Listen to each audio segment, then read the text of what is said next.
Hey everyone, welcome to Remso Republic Live. I'm sorry that we aren't using our usual Be Live format. It's causing some problems tonight. I think it's a server issue. But what will happen is we'll go ahead and take this audio and video and we'll go ahead and upload it directly to Facebook after this.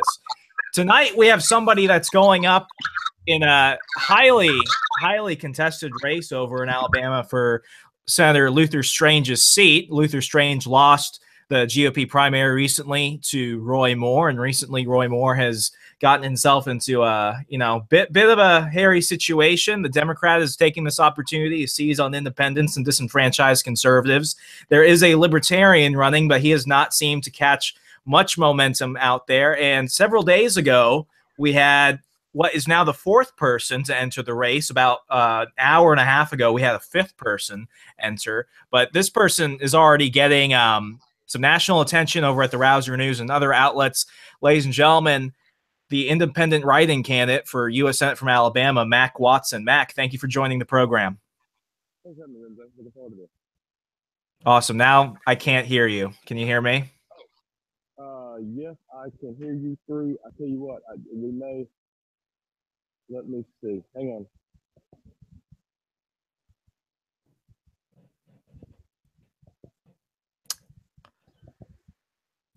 How about this? How about you just rip out your headsets? We'll just go the other way. Yeah. Okay, can you hear me now? That works. Okay, and I'm sorry about your echo that you're going to have, but yeah, we're going to get through this. It'll happen, folks. I always said we'll get this to work one way or another, hell or high water. So, Mac, I'll keep my talking to a minimum. You're entering as a write-in candidate several weeks before this special election. What made you want to do it? What's your road to success, and why should people pay attention? One, again, I don't think it was. I got on here. Thanks for having me. I appreciate the opportunity to get on your show.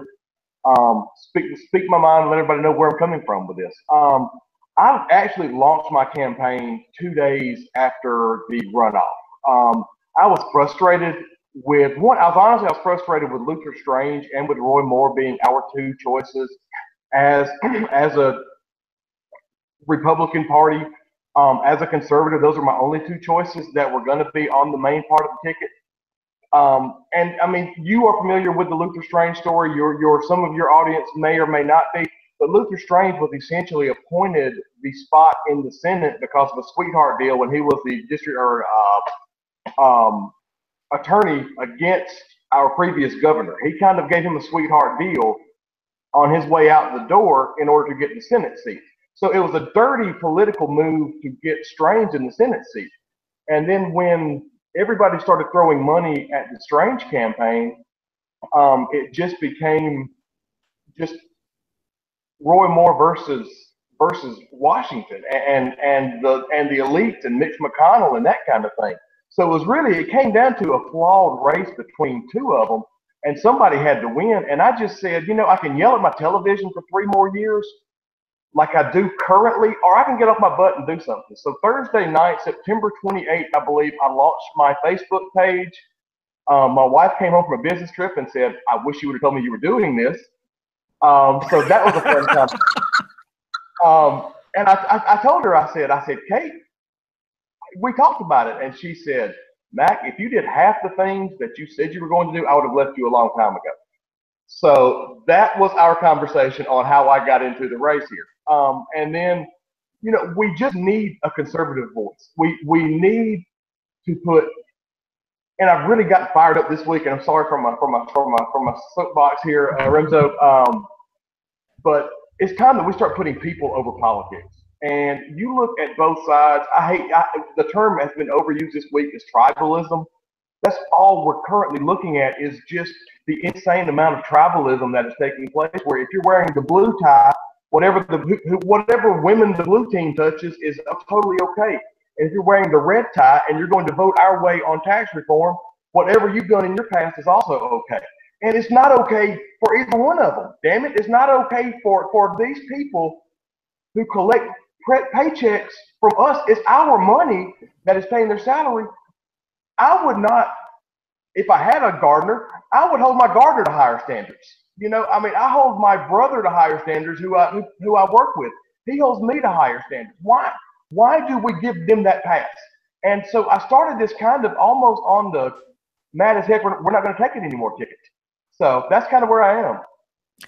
So what are kind of the biggest policy issues that, seem to be bugging you? Because it seems that, despite the scandals that have been revolving around Judge Moore and the fact that the Democrat is trying to use this as an opportunity to, try and get a lead in, what are some of the substantial policy differences you have? Because obviously, Luther Strange was a creature of the swamp. I have not been really a Judge Moore fan, but, I wasn't much of a Donald Trump fan. But at least when Trump got elected, we had Judge Neil Gorsuch. We had massive regulatory reform. Our economy is booming in ways that we never anticipated.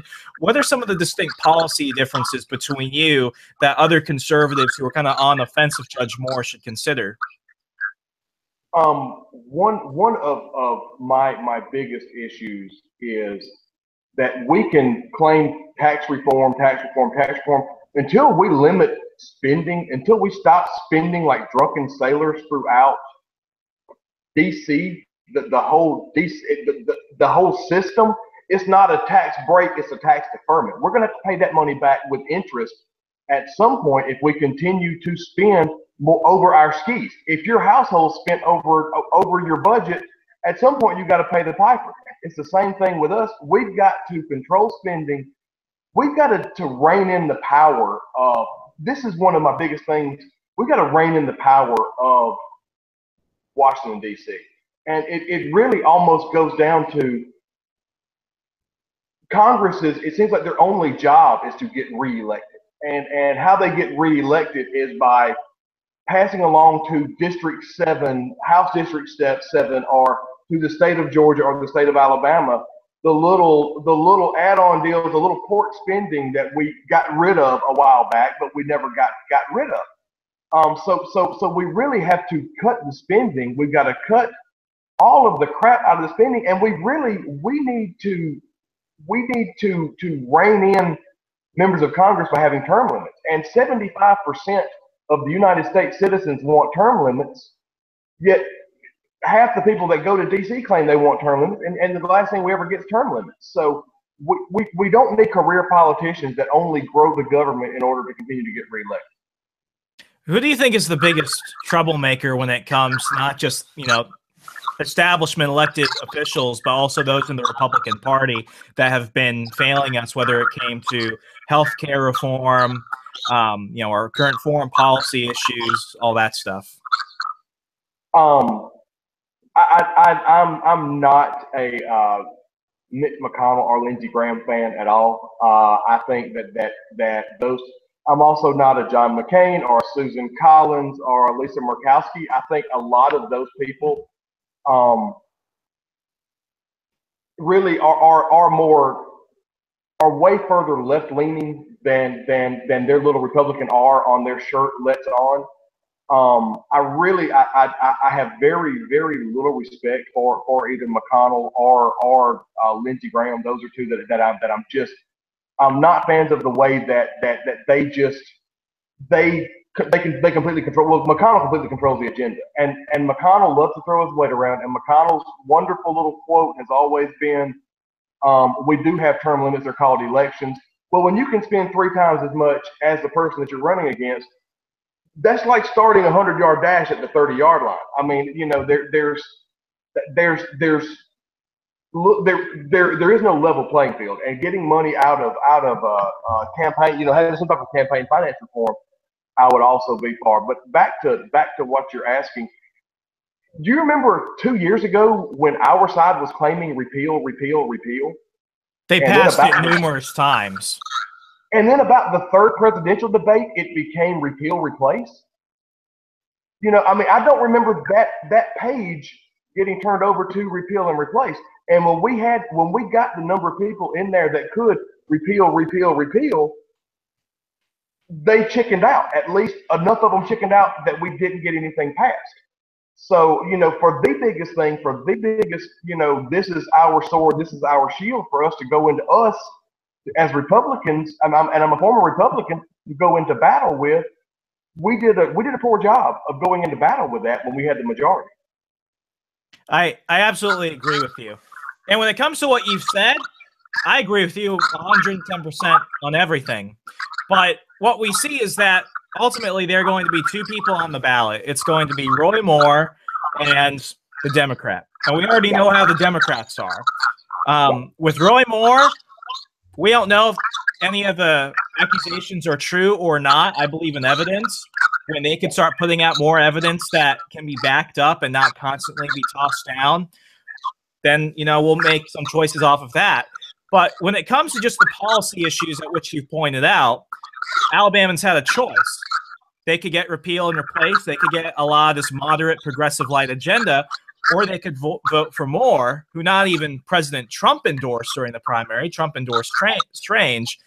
When we're just looking at policy, you're going to have some Republicans that say, well, Mac Watson sounds a lot like Roy Moore just on the issues. Would you agree with that or disagree with that? To a certain point, yes, I would agree with that. And what I'd like to say about Roy Moore, regardless of the accusations, and my God, do I want justice to be had for these women. Roy Moore was a terrible candidate 4 weeks ago. He was a terrible candidate 8 weeks ago. He's a terrible candidate today. And I say this as a person that's very conservative, as you can tell, with a Southern accent. None of these words I say lightly. Roy Moore is a bigoted, racist homophobe. And again, I have been called every one of those words because of my political beliefs. But you look at the things Roy Moore has said. Roy Moore has said that Keith Ellison does not belong in the Senate or in the House. He's in the Senate. He's in the House. Ellison is in the House. He does not belong in the House because he's a Muslim. And he has said that 9/11 essentially happened because God was punishing us. He's not sure if homosexuals should be punished by death.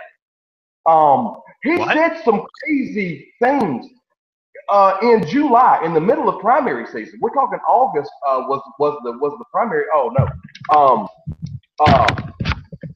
Can you still see me? Yeah, I can see. Okay, my screen just went out. If you start not being able to see me, just let me know. It's all good. Go ahead. In July, on a radio show out of Birmingham or out of Huntsville, he did not know what DACA was or what the Dreamers were. He had to be on a radio show on the Dale Jackson show out of Huntsville, Alabama. He had to be told what the Dreamers were and what DACA was. Now, we've got 65,000 illegal immigrants currently in the state of Alabama, 11 million across the country, and the man's running for a Senate seat. That's embarrassing. He is a caricature of what others believe Alabama politics is. And that was the reason that I chose to jump on this, to kind of jump into this race. Understood. Well, Mac, because we started late, I'm in a bit of a time constraint. I've actually got to get going in 2 minutes. Big question that I'm hearing from people on Twitter. They're saying that a vote for you is a vote for the Democrat because you're essentially splitting the conservative base. What do you say to those people? It depends on what side you read. I have read that a vote for me is a vote for Roy Moore. A vote for me is a vote for me. And it's party over people, or it's people over party. We've got to move on from the R's and the D's, from this guy can be an axe murderer as long as he protects my guns, or this guy can shoot up people as long as he votes my way on abortion. We've got to come together as a country. We can do much better than the red teams and the blue teams. We can do better than just having two sides that represent 320 million people. We can do better. We should demand better. And we should write in Mac. Outstanding, sir. If people want to learn more about you and your campaign, connect with you on social media, and eventually go vote for you on December 12th, where can they learn that information? They can check me out on Facebook at write in Mac Watson for Senator. Little wordy on that. You can also go to my website, which is macwatsonforsenate.com. MACWATSON for Senate.com. Outstanding. Mac Watson, independent candidate for U.S. Senate Alabama. Thank you so much for coming on the program, sir. Had a great time, man. Thank you very much for having me. Thank you.